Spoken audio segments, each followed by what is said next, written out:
Om Sahana Vavatu Sahanau Bhunaktu Saha Viryam Karavavahe Tejasvinavaditamastu ma vidvishavahe.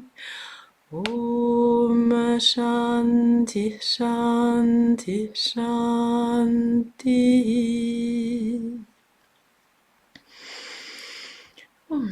Après ces invocations pour la bonne entente entre nous, pour la bonne transmission du savoir, nous poursuivons notre étude de l'Évangile selon saint Matthieu avec le chapitre 9. Mais avant de rentrer dans le texte, j'aimerais évoquer quelques notions autour des miracles, hein, puisque depuis le chapitre 8, les miracles sont au centre de la narration de la vie de Jésus, et puis les miracles, de façon générale, sont considérés comme une partie vraiment importante du christianisme et de l'œuvre de Jésus. Donc, du point de vue de l'hindouisme, si vous voulez, ou du point de vue du yoga, il y a la notion de siddhi. Siddhi, ce sont les pouvoirs surnaturels qu'ont certaines personnes lorsqu'elles ont fait énormément de pratiques spirituelles et de tapas en particulier, c'est-à-dire de discipline, d'austérité. Donc des disciplines très poussées, très avancées, et puis parfois avec une dimension un peu de mortification. Et ces pratiques donc peuvent porter comme fruit des siddhis, hein, ce qu'on appelle des siddhis, c'est-à-dire des pouvoirs surnaturels. Et les pouvoirs surnaturels sont connus comme étant au nombre de 8. Le premier, c'est anima, le fait de pouvoir revêtir une forme infime, ou de réduire le corps en atomes des plus ténus, donc de devenir tout petit. Ensuite, Mahima, c'est l'inverse, la capacité de devenir immense. Garima, la capacité de devenir très lourd. La Grima, la possibilité de devenir aussi léger qu'une plume. Prapti, la capacité d'obtenir ce que l'on veut. Parakamya, le fait de pouvoir accomplir tout ce qu'on désire.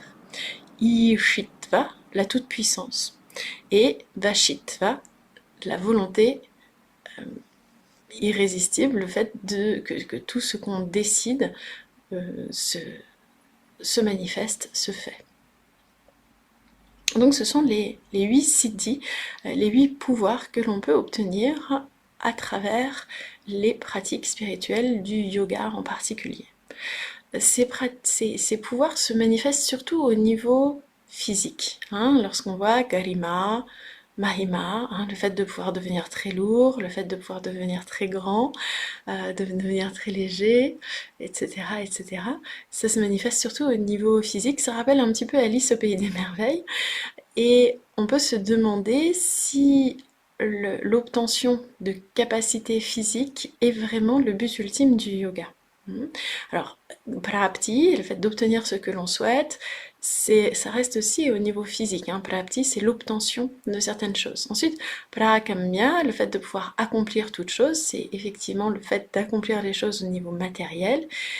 Et ensuite, ishitva et vashitva, donc le fait de la capacité de régner, la capacité de gouverner, ça c'est ishitva, et vashitva, la capacité le fait que notre volonté soit inexorable, on s'exprime de façon inexorable, ça concerne également plutôt le monde physique.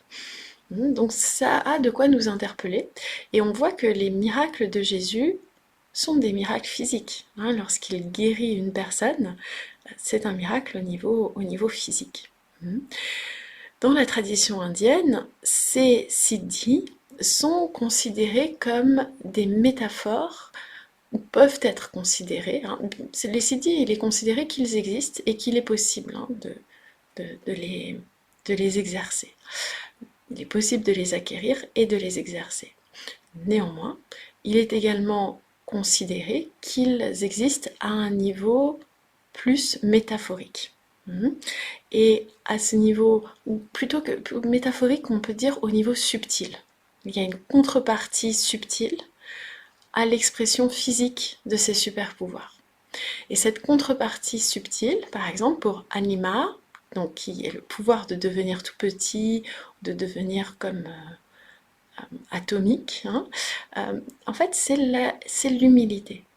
Et quand on y pense, le fait de faire preuve d'humilité, non seulement c'est un super pouvoir dans le sens où ça va nous aider dans des situations, le fait de ne pas avoir besoin d'attirer l'attention sur nous, d'être au centre des préoccupations, le fait de ne pas avoir besoin d'honneur particulier, le fait de ne pas prendre les choses pour soi, de laisser couler, tout ça c'est un super pouvoir. Lorsqu'on a cette capacité-là, ça rend pour nous la vie beaucoup plus facile. Les contacts avec autrui deviennent beaucoup plus faciles. Il ne s'agit évidemment pas de se laisser marcher sur les pieds, mais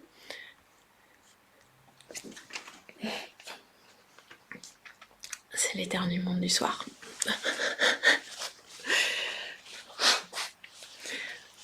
Donc je disais, mes excuses. Il ne s'agit évidemment pas de se laisser marcher sur les pieds, mais de s'adapter à la situation, et parfois la situation exige qu'on puisse se faire tout petit, toute petite.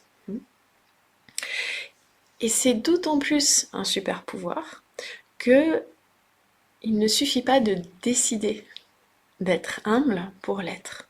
Il ne suffit pas de décider de se faire tout petit, toute petite pour l'être. Ça demande également cette capacité intérieure, cette humilité, qui n'est pas donnée à tout le monde dans toutes les circonstances. Ce n'est pas parce que c'est au niveau subtil, au niveau de notre personnalité, que ce n'est pas un super pouvoir tout aussi impressionnant que la maîtrise du monde matériel, le fait de se faire tout petit physiquement. Et il en va de même pour tous les autres siddhis que j'ai évoqués. Mahima, le fait de devenir immense, peut se traduire au niveau subtil, au niveau de la personnalité, comme le fait de se faire important ou importante, comme le fait de diriger dans une situation qui exige que quelqu'un prenne les devants, que nous soyons, comme on dit, à la hauteur de la situation, puisque Mahima, ça signifie de devenir grand, donc ça signifie cette capacité à se faire importante lorsque la situation l'exige. Ça aussi, c'est un super pouvoir. Le fait de se mettre dans les chaussures qui sont les nôtres, d'incarner un rôle qui nous est proposé. Par exemple, se faire tout petit, petite lorsqu'il s'agit de suivre un enseignement, et puis lorsque nous sommes amenés à enseigner à notre tour, d'assumer cette place. Ça demande beaucoup de flexibilité, ça demande d'être libre intérieurement. Ça demande une certaine liberté intérieure, de ne pas s'entraver soi-même. Soit en étant trop important, soit en n'étant pas assez important. Garima, ça signifie devenir lourd. Au niveau subtil, on peut comprendre qu'il s'agit d'être ferme dans nos convictions, ferme dans nos décisions. Donc devenir relativement inébranlable dans nos convictions, dans nos décisions, et donc de mener à bien nos vœux, ne pas se laisser influencer par l'univers, le monde, la pression extérieure. Et aussi, la rima signifie devenir aussi léger qu'une plume. Donc en fait, c'est la légèreté intérieure, la capacité de ne pas se prendre trop au sérieux, de voir les choses avec humour. Ce qui rejoint un petit peu l'humilité, puisque la rima, ça signifie ne pas être tellement affecté par le monde ou ne pas avoir une idée exagérée de notre importance personnelle. Donc la capacité de prendre les choses avec légèreté, voire même avec humour. Quant à prapti, la capacité d'obtenir des choses, c'est en fait la capacité de trouver et de mobiliser des ressources intellectuelles et aussi des ressources émotionnelles et aussi des ressources matérielles. Hein, donc c'est cette capacité, c'est le fait de se rendre disponible. Très souvent, au quotidien, lorsqu'on explore des idées, lorsqu'on réfléchit à ce qu'on pourrait ou ne pourrait pas faire, on est tenté de se dire « Ah non, ça c'est impossible. Non, non, ça c'est inenvisageable. Mhm. » Et donc, prapti, c'est cette capacité intérieure, cette présence de se dire si c'est possible et si je vais le faire. Mhm. Ou en tout cas, si j'en ai la possibilité, je vais le faire. Mhm. Qui est une grande qualité parce qu'en fait, elle rend possible des choses qui ne sont impossibles qu'à cause de notre sentiment d'incapacité ou notre sentiment de manque. Il y a également prakamya, le fait d'accomplir, d'obtenir les choses que l'on désire. Et ça peut se traduire par de la mobilité, par de la flexibilité. Hein, prakamya, ça veut dire tout ce que je désire, je l'obtiens. Mais l'un des signes de la sagesse, c'est que nous désirons ce que nous avons, et cela nous suffit, n'est-ce pas? Et nous ne désirons finalement pas tellement ce que nous n'avons pas, ce qui n'est pas accessible pour nous. Hein. Et donc c'est cette flexibilité qui est l'équivalent subtil, mental de prakamya, l'équivalent, la manifestation subtile de prakamya. Donc ça évoque, si vous voulez, le roseau qui plie, mais ne rompt pas. Vous vous souvenez de cette fable de La Fontaine, où le roseau plie et ne rompt pas, tandis que celui qui se tient bien ferme, bien rigide, le chêne, lui, est déraciné par la tempête. En parlant de tempête, Ishitva, qui est donc le fait de gouverner,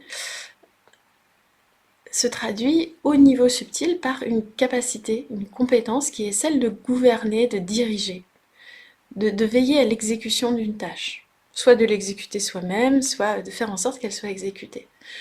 Hein, donc ça concerne la capacité à prendre les bonnes décisions en fonction des situations dans lesquelles nous nous trouvons. Ishitva. Cette capacité ne va pas nous... L'idée de Ishitva, c'est celle de régner sur un royaume, de régner sur voilà, beaucoup de monde, beaucoup de choses. En réalité, la raison pour laquelle on va appeler certains sages en Inde Maharaj, Maharaj c'est un titre honorifique par lequel on va appeler des renonçants en Inde. Et Maharaj, ça signifie grand roi. Pourquoi appelle-t-on Maharaj des renonçants, des gens qui vivent littéralement dans la rue, qui n'ont même pas de toit pour s'abriter la nuit, qui ne possèdent quasiment rien? Parce que ce sont des personnes qui sont maîtres, ce sont des maîtres, des personnes qui gouvernent totalement leur royaume intérieur. Elles gouvernent leurs pulsions, elles gouvernent leurs désirs, elles gouvernent leurs tendances, elles gouvernent leurs sens. Et c'est ça la véritable ishitva, c'est la capacité de se gouverner soi-même. Et de cette capacité-là, de ce contrôle de soi-même, de cette maîtrise de soi, peut aussi découler, elle peut aussi se traduire par le fait de diriger des personnes, des situations, de prendre de bonnes décisions pour diriger un groupe. Et enfin, la dernière capacité, la shitva, le fait d'avoir une volonté qui s'exécute, c'est le fait de pouvoir obtenir d'autrui ce que l'on désire, ce que l'on souhaite. Mais au niveau subtil, ça devient un pouvoir yogique lorsque ce que l'on désire pour autrui est pour son bien.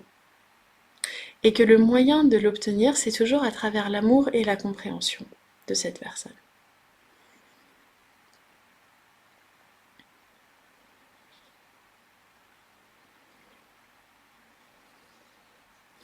Dans les Yoga Sutras de Patanjali, il y a d'autres siddhis. Par exemple, il n'y a pas la capacité de devenir lourd ou lourde, garima. Il y a kama vasahita, hein, la capacité de subjuguer ses passions. Hein, donc ça rejoint pas mal Ishitva. Et puis les Yoga Sutras mentionnent 6 siddhis secondaires: la clairvoyance, la capacité d'entendre des sons divins, la capacité de ressentir le toucher divin, la capacité de percevoir les formes divines, la capacité de pouvoir goûter la saveur divine et la capacité de sentir les parfums divins. Hein. Donc ça, ce sont des siddhis. Si vous assistez beaucoup à des rituels, je ne sais pas si c'est des odeurs et des perceptions divines qu'on a, mais il y a des sensations comme ça très, très agréables hein, lorsqu'il y a un rituel qui est effectué. Il me semble que si c'est un siddhi, alors il y a la capacité de le faire quand on le souhaite, alors que dans les rituels, c'est quelque chose qui s'impose à nous plutôt que quelque chose qui se fait à la demande, en quelque sorte. Et toujours dans les Yoga Sutras, Patanjali dit que ces siddhis peuvent être de différentes origines. Alors, c'est toujours d'origine... l'origine, la source de ces siddhis, c'est toujours l'ascèse. Les siddhis ne viennent pas à n'importe qui. Mais ils peuvent se manifester dès la naissance. Ils peuvent se manifester par la consommation de certaines plantes, par les mantras, par l'ascèse dans cette vie-là, et aussi par le samadhi. Tous les textes nous mettent en garde contre les siddhis. Tous les textes nous mettent en garde contre les capacités surnaturelles, puisque la quête de capacités surnaturelles nous éloigne, hein, il est considéré qu'elle nous éloigne du but premier du yoga, qui est d'atteindre la libération. Effectivement, il y a cette histoire d'un yogi qui sort de sa grotte après quelques années de tapas très intenses, et il a obtenu un siddhi, et c'est pour ça qu'il sort de sa grotte, parce qu'il considère que, ça y est, ses pratiques spirituelles ont abouti. Et que fait-il de ces pratiques spirituelles? Il y a un corbeau qui vole dans le ciel, et par son regard, il le foudroie. Est-ce que c'est vraiment ça le siddhi?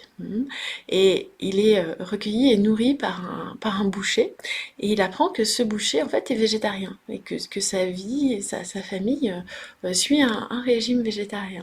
Pourquoi? Parce que ce boucher est un aspirant spirituel, considère que son dharma, c'est de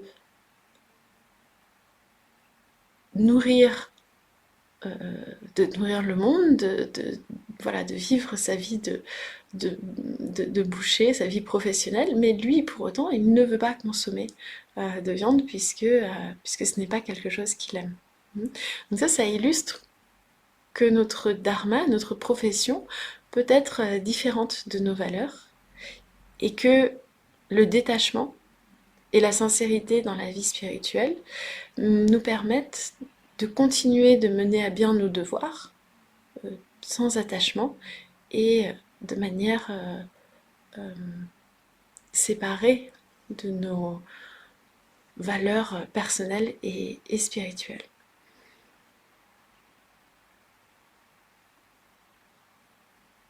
En fait, si on est attaché au siddhi, ça veut dire qu'on est attaché au monde matériel, et ou qu'on est attaché aussi au monde subtil.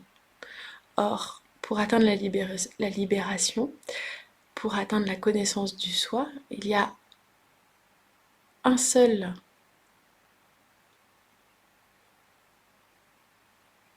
attachement possible, c'est l'attachement au divin. Donc après ce début de réflexion sur les siddhis, nous pouvons entrer dans l'évangile selon saint Matthieu, avec le chapitre 9. Jésus monta dans une barque, traversa la mer et se rendit dans sa ville. On lui amena un paralytique couché sur un lit. Jésus, voyant leur foi, dit au paralytique: Prends courage, mon enfant, tes péchés te sont pardonnés. Sur quoi quelques scribes se dirent, cet homme blasphème. Et Jésus, qui connaissait leurs pensées, dit, pourquoi avez-vous de mauvaises pensées dans vos cœurs? Qu'est-ce qui est le plus facile? De dire, tes péchés te sont pardonnés? Ou de dire, lève-toi et marche? Or, afin que vous sachiez que le Fils de l'homme a sur la terre le pouvoir de pardonner les péchés, lève-toi, dit-il au paralytique. Prends ton lit et retourne chez toi. Il se leva et s'en alla chez lui. À cette vue, les foules saisies de crainte glorifièrent Dieu qui a donné aux hommes un tel pouvoir. C'est un passage très très intéressant.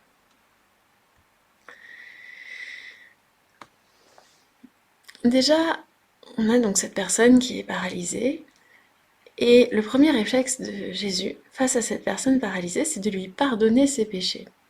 Alors j'ai un peu regardé, et apparemment, dans certaines branches du judaïsme, probablement à l'époque de Jésus, les maladies étaient considérées comme une punition divine pour les péchés. Je pense par exemple à Job. Job qui est maudit par Dieu et qui devient donc très malade.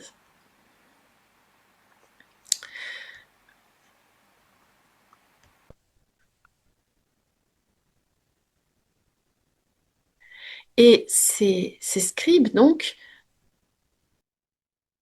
voient que Jésus, ou entendent que Jésus dit à cette personne que ses péchés sont pardonnés. Si les péchés sont la cause de la maladie, on peut en conclure que cette personne aurait probablement été également guérie de sa paralysie avec le temps. Mais il n'est pas dit que ça se fait tout de suite. Prends courage, mon enfant, tes péchés te sont pardonnés. Ce sur quoi quelques scribes se dirent, cet homme blasphème. Ils se le dirent intérieurement. Et Jésus a cette capacité de connaître leurs pensées et leur dit, pourquoi avez-vous de mauvaises pensées dans vos cœurs? Alors, petit aparté, souvent ça semble difficile à croire, difficile à conceptualiser, mais dans la pensée indienne, le siège des pensées, le siège de Buddhi, l'intellect, le siège de Manas, le mental, le siège de l'ego, Ahankara, et le cœur. Et ici aussi, Jésus nous parle de pensées qui sont dans le cœur. Qu'est-ce qui est plus facile, de dire tes péchés te sont pardonnés ou de dire lève-toi et marche? Donc Jésus nous pose cette question. Est-ce que il est plus facile de dire tes péchés te sont pardonnés ou de dire lève-toi et marche? Est-ce qu'il est plus facile de faire un miracle au niveau matériel ou est-ce qu'il est plus facile de faire un miracle au niveau, peut-on dire, spirituel? En termes techniques de l'Advaita Vedanta, on dirait au niveau subtil ou au niveau causal, puisque les péchés, les karmas sont stockés euh, de manière... on n'a pas accès à ces karmas, mais ils sont là. Donc ils sont au niveau non manifesté, qu'on appelle aussi le niveau causal. C'est tout ce qui influence notre expérience du monde sans qu'on ait accès à ce que c'est, sans qu'on puisse connaître ces influences. Donc Jésus nous pose cette question et il la pose de manière rhétorique. Qu'est-ce qui est le plus facile? Et en fait, ces scribes ont une vision matérialiste. Ils ont une vision matérialiste parce que lorsque Jésus dit tes péchés te sont pardonnés, ils pensent cet homme blasphème, c'est-à-dire ils ne le croient pas. Mais par contre, ils ont besoin de voir que l'homme paralysé est guéri. Et lorsqu'ils voient que l'homme paralysé est guéri, alors à ce moment-là, ils ont la foi.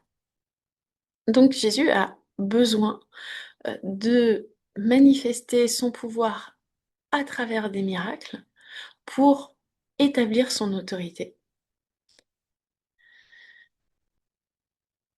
pour également faire passer son message de rédemption et d'unité de l'être humain avec le divin. Mhm. Et en fait, la priorité de Jésus, ce qu'on comprend de ce passage, c'est que ce n'est pas la guérison physique. La priorité de Jésus n'est pas de faire avancer la médecine, ça se saurait. La priorité de Jésus est le pardon des péchés.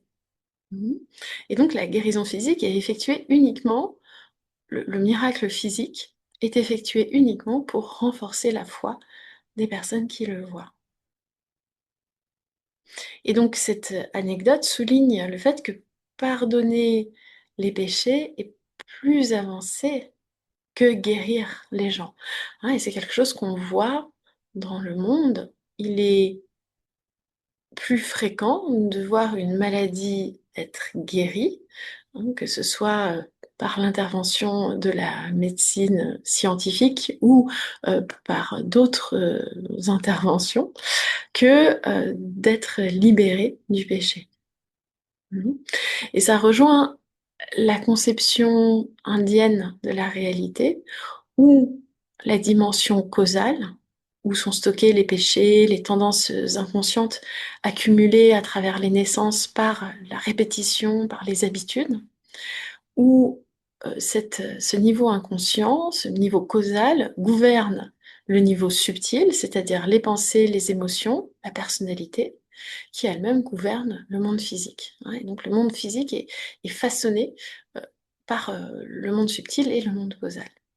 Et donc, à partir du moment où Jésus peut gouverner euh, au plan causal, alors pour lui c'est un jeu d'enfant de gouverner également le plan physique. Ce plan causal, ce fameux plan causal, sa nature est l'ignorance. C'est-à-dire que lorsque la personne atteint la connaissance dans la philosophie de la non-dualité, lorsque la personne atteint la connaissance, le corps causal est détruit, le corps d'ignorance est détruit, évidemment, puisque la connaissance vient détruire l'ignorance. Et donc, c'est la cause des deux autres corps, du corps subtil, du corps physique, qui disparaît.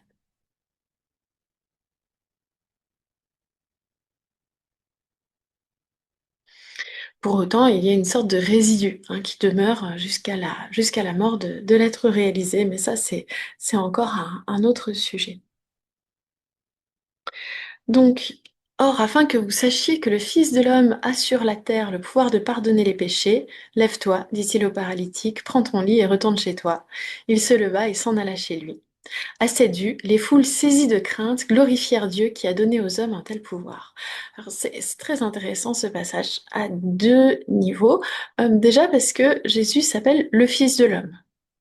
Il ne s'appelle pas lui-même le Fils de Dieu. Il s'appelle le Fils de l'homme.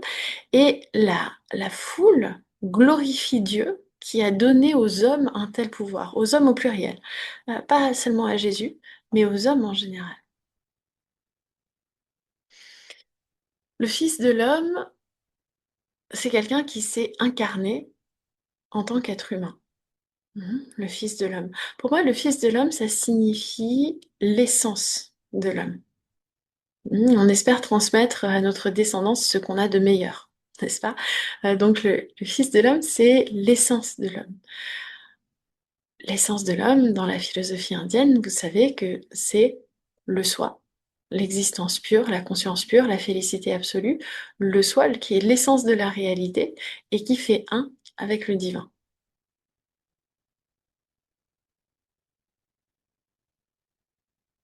Sauf que ce n'est pas que Jésus, ce n'est pas que Krishna qui est l'essence. C'est chacun et chacune d'entre nous également. Et d'ailleurs, la foule ne s'y trompe pas, hein, puisqu'elle dit que Dieu a donné aux hommes un tel pouvoir. Donc, la foule semble comprendre que ce n'est pas que Jésus qui a ce pouvoir. Hein, ce n'est pas que Jésus qui serait d'une nature un petit peu différente des autres hommes. Non, ce sont bien les hommes qui ont ce pouvoir-là. De quel pouvoir s'agit-il? S'agit-il du pouvoir de guérir les malades ou s'agit-il du pouvoir de guérir les péchés? Avec la vision non duelle, on peut comprendre que c'est le pouvoir d'atteindre la connaissance du soi, d'atteindre la connaissance de notre nature au-delà de toute modification, au-delà de toute maladie, au-delà de tout péché.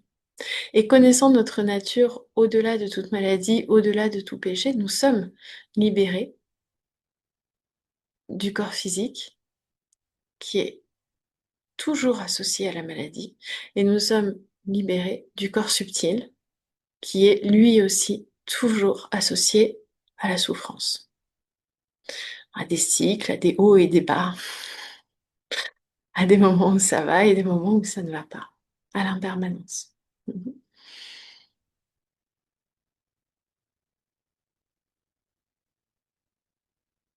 Donc, le pouvoir qui nous est donné par le divin, c'est la capacité de transcender le péché. Et cette capacité de transcender les péchés est présente parce que nous avons la capacité de transcender l'identification au corps, l'identification au mental, à travers l'établissement dans ce que nous sommes réellement, l'existence pure, la conscience pure et l'infini. Et dans ce sens-là, on peut prendre les miracles comme étant symboliques de cette libération de la maladie, une fois que nous sommes libérés de l'identification au corps, comme la libération de la souffrance, une fois que nous sommes libérés de l'identification au mental.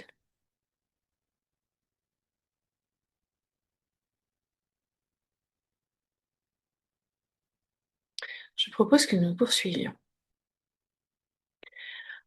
En passant plus loin, Jésus vit un homme appelé Matthieu, assis au bureau des péages. Il lui dit: Suis-moi. Matthieu se leva et le suivit. Jésus était à table dans la maison. Or, beaucoup de péagers et de pêcheurs avaient pris place avec lui et avec ses disciples. À cette vue, les pharisiens dirent à ses disciples: Pourquoi votre maître mange-t-il avec les péagers et les pêcheurs? Jésus, qui avait entendu, dit: Ce ne sont pas les bien portants qui ont besoin de médecins, mais les malades. Allez apprendre ce que signifie Je veux la miséricorde et non le sacrifice, car je ne suis pas venu appeler des justes, mais des pécheurs. Alors que des disciples de Jean vinrent auprès de Jésus et dirent: Pourquoi nous et les pharisiens jeûnons-nous, tandis que tes disciples ne jeûnent pas? Jésus leur répondit: Les amis de l'époux peuvent-ils mener deuil tant que l'époux est avec eux? Les jours viendront où l'époux leur sera enlevé, et alors ils jeûneront. Personne ne met une pièce de drap neuf à un vieux vêtement, car le morceau tire sur le vêtement et il en résulte une déchirure pire. On ne met pas non plus du vin nouveau dans de vieilles outres, autrement les outres se rompent, le vin se répand, et les outres sont perdues. Mais on met le vin nouveau dans des outres neuves, et l'ensemble se conserve. On a l'impression que Matthieu parle ici de lui à la troisième personne. On est dans l'Évangile selon saint Matthieu. Or, c'est un homme appelé Matthieu au bureau des péages qui est appelé par Jésus. Et ce Matthieu se leva et le suivit. Dès que Jésus l'appelle, il se lève et le suit. À votre avis, est-ce que toutes les personnes qui sont appelées par Jésus se lèvent et suivent Jésus? Donc, ici, les personnes qui sont sélectionnées par la force des choses, les personnes qui répondent à l'appel, sont des personnes qui ont des qualités intérieures. Ces qualités intérieures sont ici exemplifiées par ou illustrées par la foi de ce Matthieu. La foi est aussi le détachement, hein, il est en train de travailler, et d'un seul coup, il se lève et il part. Jésus était à table dans la maison, donc avec beaucoup de péagers et de pêcheurs, hein, donc il est avec Matthieu qui connaissait beaucoup de péagers et de pêcheurs. Et les pharisiens, c'est-à-dire les orthodoxes, hein, ceux qui sont dans les temples et qui font des rituels, viennent se plaindre. Ils demandent aux disciples pourquoi un maître spirituel passe du temps avec des péagers et des pêcheurs. Jésus n'a pas à répondre à cela. Il n'a pas à expliquer pourquoi il passe du temps avec telle ou telle personne. Euh, la question des pharisiens est peut-être une question liée à la notion de pureté. Quelqu'un qui est réellement pur, passerait-il du temps à s'acoquiner avec des personnes qui ont des valeurs peut-être moins pures? Et à cela, donc, Jésus répond que ce n'est pas lui qui va être contaminé par les valeurs de ces personnes. Les péagers, les pécheurs sont des personnes qui sont corrompues, potentiellement des personnes qui font du mal à autrui pour leur propre intérêt.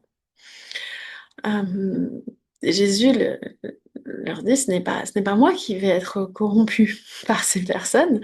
Par contre, ces personnes vont être purifiées par ma présence. C'est tout le sens de ma présence sur Terre. C'est justement de parler avec des personnes qui sont en difficulté, on peut dire, de parler avec des personnes qui pensent que seule la réalité matérielle existe. Parce que si seule la réalité matérielle existe, on est vraiment en difficulté. Parce que ça signifie que, comme on sait que la maladie et la mort sont inéluctables, ça signifie que la vie nous amène simplement vers la maladie, la mort. Et s'il n'existe que le monde matériel, alors le but de l'existence, c'est le plaisir. Or, comment peut-on prendre plaisir à savoir que avec chaque instant qui passe, on est en train de, de vieillir et de se rapprocher de la mort? Hmm. Donc c'est une vision, la vision matérialiste peut sembler légère au premier abord, mais en fait elle est extrêmement pessimiste. Et donc ce sont ces personnes-là, très précisément, qui ont besoin de recevoir l'enseignement qu'il y a quelque chose au-delà de la matière. Et c'est cette réalisation qu'il y a quelque chose au-delà de la matière qui va permettre à ces personnes de devenir vertueuses. C'est-à-dire de développer des valeurs qui ne sont pas les simples valeurs matérialistes, mais qui vont ouvrir la porte à l'altruisme et à l'amour de notre prochain, à l'amour d'autrui. Allez apprendre ce que signifie je veux la miséricorde et non le sacrifice, car je ne suis pas venu appeler des justes, mais des pécheurs. Jésus ne s'adresse pas à des personnes qui se considèrent comme des justes, hein, des personnes qui se considèrent comme déjà vertueuses. Jésus est descendu sur terre pour rétablir le dharma, pour rétablir le juste enseignement, euh, pour rétablir la connaissance de la réalité.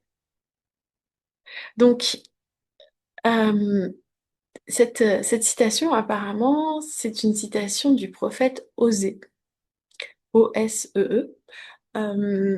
Et ce prophète, cette citation, pardon, est évoquée à plusieurs reprises par Jésus. Mhm. Et par cette citation, il se fait le vecteur de la voix de Dieu.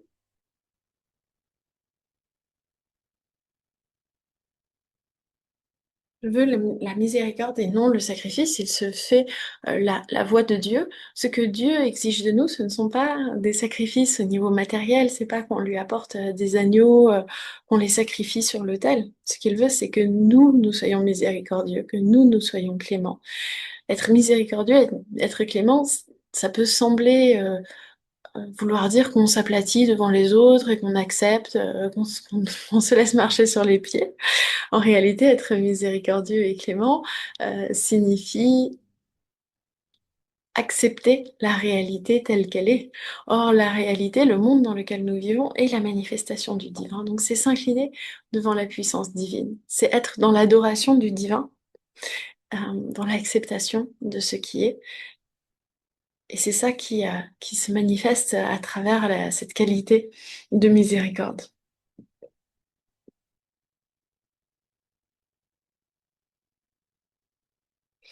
Et donc ici, Jésus transmet cette parole aux pharisiens qui sont donc des personnes érudites hein, et qui le critiquent pour le temps qu'il passe avec des personnes, entre guillemets, de mauvaise vie, des personnes corrompues et matérialistes.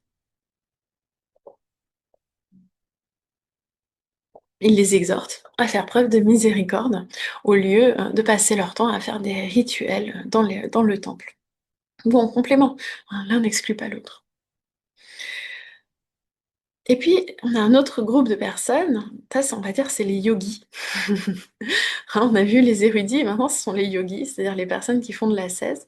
Les disciples de Jean, ça doit être les disciples de Jean-Baptiste, hein, qui viennent auprès de Jésus et lui dire pourquoi les pharisiens et nous, donc les yogis et les érudits sont d'accord, pourquoi les pharisiens et nous on jeûne alors que tes disciples ne jeûnent pas. Donc c'était probablement un moment de jeûne pour les juifs orthodoxes.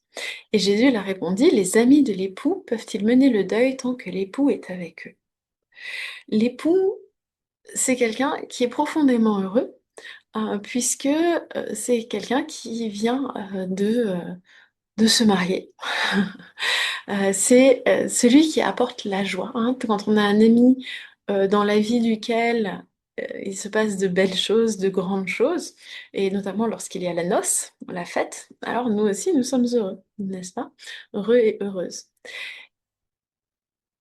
Et donc ici, les amis de l'époux représente le Christ et les amis représentent les disciples. Pourquoi le Christ est-il l'époux? Parce qu'il est dans cette félicité et dans cette abondance. Et être avec lui, il y a une sorte de fête perpétuelle. Après, on peut comprendre ça de façon plus ésotérique, en disant que l'époux est celui qui a trouvé sa deuxième moitié, donc il est la complétude.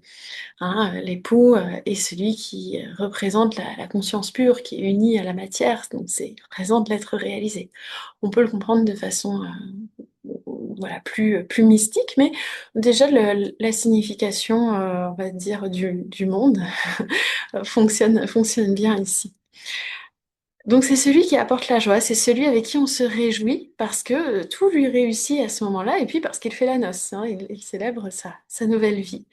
Et aussi, cette métaphore de l'époux, elle est intéressante pour nous, parce que nous pouvons aussi être amenés à devenir nous aussi l'époux, avec qui chacun se réjouit.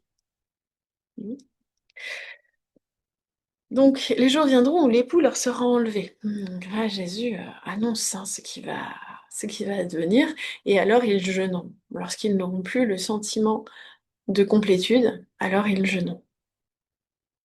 Et il emploie maintenant une autre métaphore. Il dit, personne ne met une pièce de drap neuf à un vieux vêtement, car le morceau tire sur le vêtement et il en résulte une déchirure pire. Une autre métaphore du même acabit, on ne met pas non plus du vin nouveau dans de vieilles outres. Autrement, les outres se rompent, le vin se répand, et les outres sont perdues. Mais on met du vin nouveau dans des outres neuves, et l'ensemble se conserve. Avec ces deux métaphores, on a la notion qu'il ne faut pas mélanger le neuf et l'ancien. Parce que si on mélange le neuf et l'ancien, aussi bien l'ancien que le neuf seront gâchés. Les vieilles outres se rompent, elles deviennent inutilisables, le vin se répand, le vin nouveau se répand, il n'est plus buvable. C'est la même chose hein, avec la pièce de drap neuf. Qu'est-ce qu'on va en faire de cette pièce qui déchire le vieux vêtement hein. Donc les deux sont déchirés, c'est fini. Le neuf ici, c'est le message de Jésus qui est en rupture par rapport aux enseignements précédents. Et l'ancien, c'est le judaïsme orthodoxe de l'époque. Ce que nous dit ici Jésus, c'est qu'il vaut mieux endosser un vêtement neuf. On met le vin nouveau dans des outres neuves, et l'ensemble se conserve. Le nouvel enseignement de Jésus par rapport au judaïsme exige de nouvelles pratiques spirituelles. Et donc, les pratiques spirituelles de l'Ancien Testament ne sont plus pertinentes pour les personnes qui suivent l'enseignement de Jésus. Alors, je ne connais pas bien le judaïsme et donc je peux difficilement vous dire dans quelle mesure l'enseignement de Jésus vient réformer le judaïsme, mais on sait que c'est le Messie et on sait que c'est lui qui vient nous pardonner les péchés et nous apprendre comment nous aussi nous pouvons être pardonnés. Hein, en se confiant à lui, nos péchés peuvent aussi nous être pardonnés, alors que dans le judaïsme, il y a des processus spécifiques à suivre hein, pour le pardon des péchés. Ce que souligne ici le Christ, c'est la rupture par rapport à l'ancien système. Et c'est intéressant parce que dans l'Advaita Vedanta, on a aussi cette rupture où l'Advaita Vedanta s'inscrit au porte-à-faux par rapport à ce qu'on appelle le Karma Kanda. Hein, le Karma Kanda, c'est la portion des Védas où il est considéré que c'est à travers l'action qu'on va se libérer de la souffrance. C'est à travers le karma qu'on va se libérer du karma, c'est en faisant des bons karmas qu'on va se libérer de nos mauvais karmas. Mhm. Et donc ça c'est une notion que l'Advaita Vedanta vient déconstruire avec beaucoup de vigueur. Mais dans le karma kanda, l'idée est que nous avons besoin d'épuiser nos mauvais karmas pour ne plus les traverser. Hein. Donc il faut traverser la souffrance, traverser les maladies, etc., puisque c'est comme ça qu'on expie nos karmas. Il faut accumuler un maximum de bons karmas et éviter autant que possible de faire des mauvais karmas. Donc, par exemple, il faut faire plein de rituels, mais il faut vraiment éviter d'utiliser du bois dans lequel il y a des insectes, hein, puisque si on les brûle en même temps qu'on fait notre rituel, c'est vraiment un mauvais karma. Donc, ça, c'est un exemple. Et l'Advaita Vedanta vient nous dire, hein, donc le Jnana Kanda, la partie des Védas qui concerne la connaissance, vient dire, mais en fait, les karmas sont infinis. Il y a une quantité infinie de karmas et on n'en verra jamais le bout. Il y a une quantité infinie de karma et on n'en verra jamais le bout. Le seul moyen de se libérer du karma, c'est de réaliser ce qui en nous est libre de toute action et de s'établir dans l'identité, hein, de s'établir dans cette identité de la conscience pure, libre de toute action, de la conscience inaliénable qui jamais n'est associée au corps, qui jamais n'est associée au mental, si ce n'est par l'ignorance, l'illusion et la confusion. Donc, dans ce sens-là, le message du Christ qui nous invite à purifier notre mental, à réaliser que nous sommes libres de tout péché, hein, c'est le Christ qui nous libère de tout péché, le Christ qui représente la conscience pure en nous, le Christ qui est le gourou, qui a réalisé son propre soi, qui a réalisé son identité avec Dieu, qui a réalisé qu'en tant que conscience pure, il n'y a pas de péché. Donc cet enseignement du Christ est en rupture avec l'enseignement du judaïsme orthodoxe, de la même façon que le Jnana Kanda, la partie des Védas qui concerne la philosophie, qui concerne la non-dualité, s'inscrit en porte-à-faux ou dans une continuité, mais une continuité révolutionnaire du Karma Kanda. Donc c'est la continuité. Pourquoi? Parce que le Karma Kanda va nous préparer mentalement, hein, va purifier notre mental. Le fait de faire des rituels va purifier notre mental et va nous rendre aptes à réaliser notre véritable nature.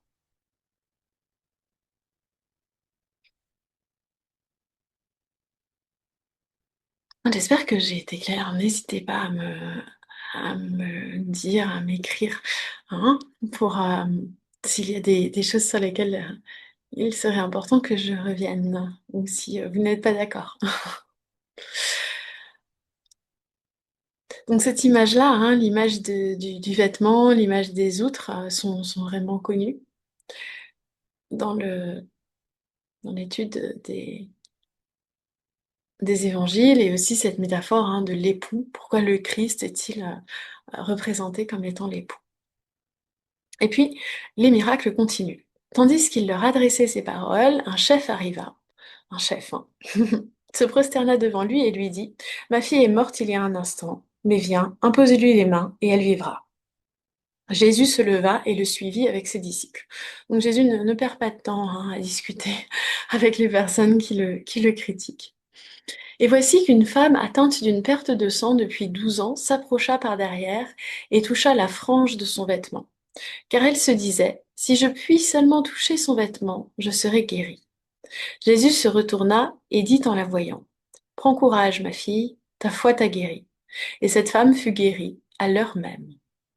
Lorsque Jésus fut arrivé à la maison du chef et qu'il vit les joueurs de flûte et la foule bruyante, il leur dit: Retirez-vous, car la jeune fille n'est pas morte, mais elle dort.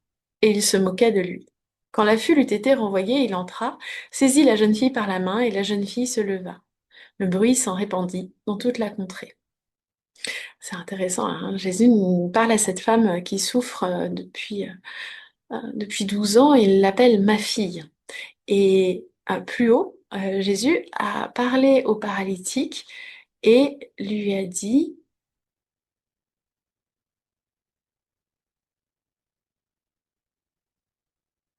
Prends courage, mon enfant. Donc mon enfant est ici ma fille. De la même façon que Jésus est connu comme étant le Fils de Dieu, le Fils de Dieu qui est incarné puisqu'il est aussi le Fils de l'homme, il s'adresse aux personnes qu'il soigne comme étant ses propres enfants. Or, nos enfants, traditionnellement, les enfants, c'est notre essence, hein, on veut leur transmettre le meilleur. On veut aussi qu'ils poursuivent notre œuvre et qu'ils aillent encore plus loin. Hein, traditionnellement, les enfants ont le même métier que les parents et vont poursuivre l'œuvre des parents ou vont encore raffiner la compétence, l'artisanat qu'ils ont appris de leurs parents. Et puis, les enfants sont de la même nature que leurs parents. Mhm. Donc, avec ces mots, Jésus évoque sa grande bienveillance, mais il, euh, il annonce déjà de manière implicite ce qu'il dira plus tard, à savoir que si nous avons la foi en lui, nous pouvons nous aussi être amenés à faire de grandes choses comme lui.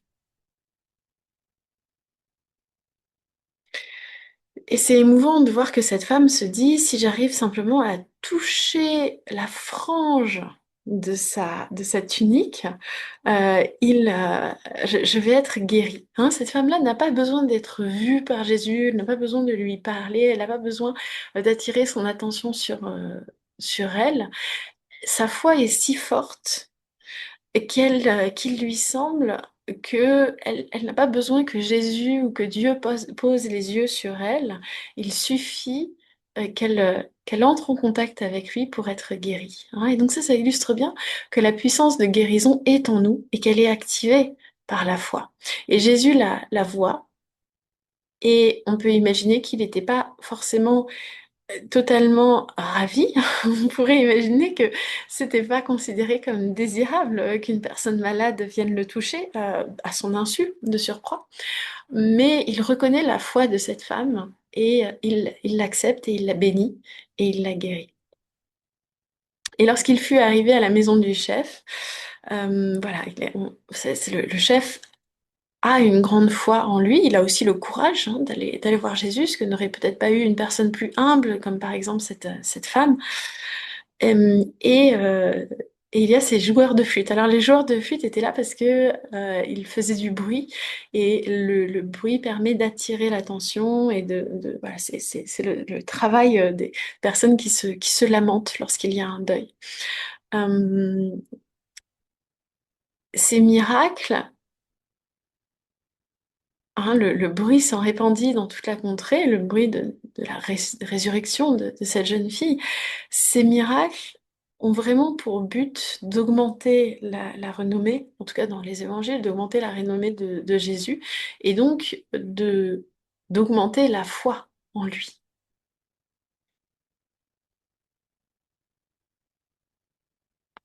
Comme Jésus s'en allait, deux aveugles le suivirent en criant: Aie pitié de nous, fils de David.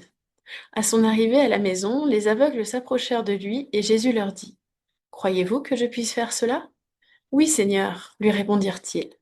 Alors il leur toucha les yeux en disant: Qu'il vous soit fait selon votre foi. Et leurs yeux s'ouvrirent. Jésus leur fit cette recommandation sévère: Prenez garde que personne ne le sache. Mais, à peine sortis, ils répandirent sa renommée dans le pays entier. Et comme il s'en allait, on lui amena un démoniaque muet. Le démon chassé, le muet parla. Et les foules, dans l'admiration, disaient: Jamais rien de semblable ne s'est vu en Israël. Mais les pharisiens disaient: C'est le prince des démons. C'est par le prince des démons qu'il chasse les démons. Donc, on a ici une personnalité qui est perçue de différentes manières. D'un point de vue peut-être un peu plus systématique de l'Advaita Vedanta ou de la pensée védique, on voit ici que Jésus gouverne les facultés de perception puisqu'il permet aux aveugles de retrouver la vue. Et il gouverne aussi les facultés d'action puisqu'il permet aux muets de retrouver la parole. Or, dans la pensée védique, comme vous vous en souvenez, ces facultés de perception et d'action nous sont conférées, nous sont offertes par des divinités, hein. Ce sont des divinités qui nous bénissent et c'est par leur bénédiction, par leur présence auprès de nous, que nous avons ces facultés et que ces facultés nous obéissent plus ou moins. Mais ce n'est pas nous qui faisons notre faculté de parler. Peut-être qu'on la pratique. Ce n'est pas nous qui fabriquons notre faculté de voir. C'est pas par la volonté qu'on voit. Ce sont des facultés universelles dont nous avons une petite partie. De la même façon que notre corps nous est donné par l'univers. Il y a le monde matériel au niveau universel, et puis une petite partie de ce monde matériel nous appartient, ou en tout cas obéit relativement à notre commande, hein. C'est notre véhicule, et c'est notre corps. Et ce qui est dit dans la pensée védique, c'est que ces divinités sont animées elles-mêmes par le Dieu des dieux, par l'essence des dieux, par Brahman, qui est conscience absolue, qui est existence absolue, qui est félicité absolue. Mais on va revenir surtout sur le concept d'existence, de conscience, pardon, absolue. En fait, la faculté de percevoir, c'est une spécialisation de la conscience.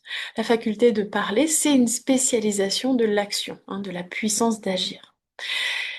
La totalité de la conscience, la totalité de la puissance d'action, c'est le divin. Donc, la totalité de toutes les facultés, c'est le divin, et le principe sous-jacent de toutes les facultés, c'est l'existence et la conscience pure. Ayant réalisé qu'il était conscience pure, ayant réalisé qu'il était l'existence pure, qu'il était la toute-puissance divine, Jésus donc gouverne les facultés de perception et les facultés d'action. C'est, me semble-t-il, ce qui est illustré ici. Mais les pharisiens ne sont pas tout à fait d'accord. Ils disent c'est par le prince des démons qu'il chasse les démons. Ça n'a pas trop de sens, hein. Est-ce que c'est parce qu'il intercède auprès de Satan que les démons partent? Bon, apparemment, c'est l'avis des pharisiens. Mais généralement, ce qui chasse l'obscurité, c'est plutôt la lumière que l'obscurité. Jésus parcourait toutes les villes et les villages. Il enseignait dans leurs synagogues, prêchait l'évangile du royaume et guérissait toute maladie et toute infirmité. À la vue des foules, il en eut compassion, car elles étaient lassées et abattues, comme des brebis qui n'ont pas de berger. Alors il dit à ses disciples, la moisson est grande, mais il y a peu d'ouvriers. Priez donc le Seigneur de la moisson, d'ouvriers, d'envoyer des ouvriers dans sa moisson. Donc Jésus parcourt, hein, le pays tout entier, il enseigne dans les synagogues, donc il s'adresse à des croyants, et il prêche l'évangile du royaume. Le royaume dont il est question ici, c'est le royaume des cieux, hein. Donc il prêche ce que nous avons vu avec le sermon sur la montagne, à savoir que notre aspiration doit être à rejoindre le royaume des cieux et non pas à acquérir des richesses sur terre. Et il guérit par ailleurs toutes les maladies, démontrant par là sa toute-puissance sur le monde matériel et aussi sa capacité à soulager la souffrance. À la vue des foules, il en eut la compassion car elles étaient lassées et abattues comme des brebis qui n'ont pas de berger. Est-ce que ça vous rappelle quelque chose? Moi, quand j'entends ça, des brebis qui n'ont pas de berger, ça me fait penser à la société dans laquelle nous sommes. Il y a beaucoup de systèmes de protection dans cette société, notamment la protection sociale, hein, à travers l'État. Néanmoins, il règne un sentiment, apparemment déjà à l'époque, de d'abandon et de ne pas savoir ni où on va, ni ce que nous sommes censés faire, ni qui va. En fait, c'est un sentiment de précarité. Moi, je trouve qu'il y a un sentiment de précarité qui est très fort malgré la société d'abondance dans laquelle nous vivons. Et ce sentiment de précarité va nous rendre lassés et abattus parce qu'on a l'impression de s'ériger contre quelque chose de beaucoup plus grand, de beaucoup plus fort que nous, hein, contre des puissances qui nous dépassent. Et c'est le cas de la mort, de la maladie, etc. Hein. Et donc une lassitude, puisqu'on est constamment confronté aux limitations de notre corps, de notre mental, et aussi à l'absence de sens de notre destinée, de notre vie. Hein.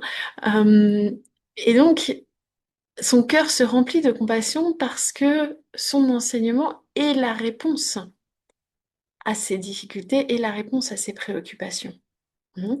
La moisson est grande, il y a beaucoup de personnes à évangéliser, mais il y a peu d'ouvriers, il y a très peu de personnes qui ont réalisé leur nature et qui sont en mesure d'enseigner. Mhm. Priez donc le Seigneur de la moisson d'envoyer des ouvriers dans sa moisson. Le Seigneur de la moisson, c'est celui à qui la moisson appartient. C'est le Seigneur de tous les êtres. Le Seigneur de tous les êtres, c'est bien entendu Dieu, qui est l'origine de tous les êtres et qui est aussi la destination de tous les êtres, puisque le but de la moisson, donc c'est d'être récolté, hein, la moisson appartient à celui qui l'a semée, et nous sommes chacun, chacune, voués à rejoindre le divin également. Et donc, je remercie les enseignants, les enseignantes, les ouvriers et ouvrières qui se chargent de la moisson. Euh, Puisse-t-il y avoir des ouvriers dans la moisson du Seigneur. Je vous invite maintenant à passer aux invocations finales.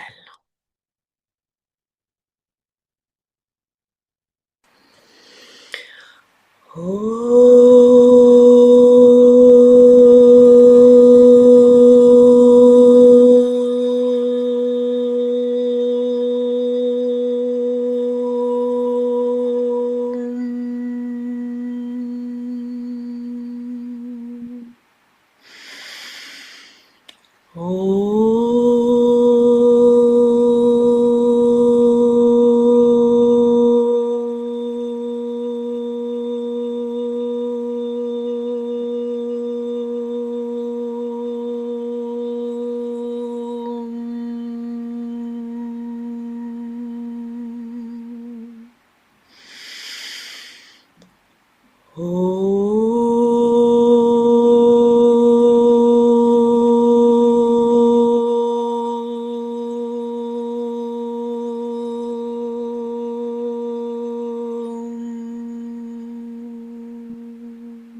सर्वेषां स्वस्तिर्भवतु सर्वेषां शान्तिर्भवतु सर्वेषां पूर्णं भवतु सर्वेषां मङ्गलं भवतु सर्वे भवन्तु सुखिनः सर्वे सन्तु निरामयाः सर्वे भद्राणि पश्यन्तु मा कश्चित् दुःखभाग् भवेत् ॐ पूर्णमदः पूर्णमिदं पूर्णात् पूर्णमुदच्यते पूर्णस्य पूर्णमादाय पूर्णमेवावशिष्यते ॐ शान्तिः शान्तिः शान्तिः हरिः ॐ श्रीगुरुभ्यो नमः हरिः ॐ.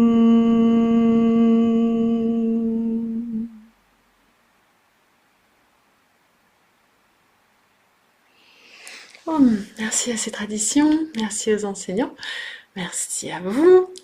Je vous souhaite une excellente soirée et on se retrouve dans 15 jours pour la suite. Oh, Merci. Bonne merci. soirée à vous. Bonne soirée.